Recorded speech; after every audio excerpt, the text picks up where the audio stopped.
Leo Shandi amekasirika sana.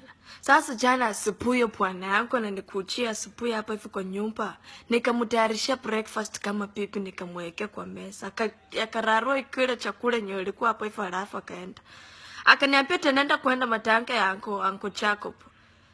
Mimi vile niko masikini yani nimejikalianga tu kwa nyumba yangu na watoto wangu hapo hivi niko na wapatia chakula na wanateremsha pole pole. Jirani tu anakuja na nikaongea mlango. Nikashangaa kwani nini mbaya tena.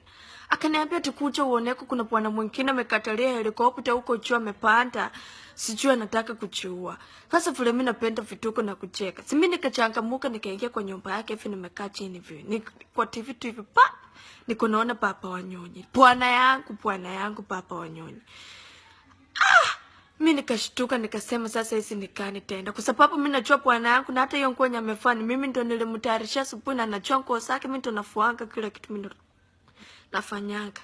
Nikaona bwana ndio yuko kwa TV. Sasa niko tunaongea naye kwa roho. Nasema sasa Papa Wanyonyi mbona unatuaibishange hivi? Lakini unajua vile mimi mwanamke na niko na roho ndogo nikasema naenda kupoteza bwana yangu. Acha nikimbie kwa hiyo crime scene niende niangalie kenye naendelea.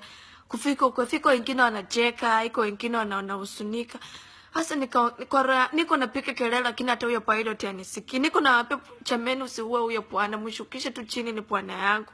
Hakuna mtu ananisikia, kila mtu anapika kelele. Watu wengine wanamtukana na niuma lakini sasa nitafanya nini?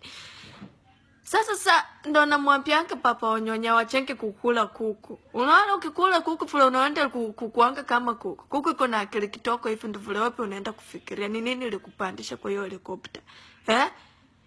On top of that, sasa vile mimi nafanyanga kazi huko sokoni, unataka nianzie wapi kuingia kwa hiyo soko? Kila mtu anaenda kuongelea kuhusu hiyo story na watanichekelea ile mbaya sana.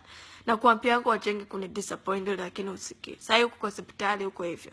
Na aenda kusettle hizi bills zingine zote za nyumba Papa Wanyonyi. Unaona vile umetuleta shida kubwa sana.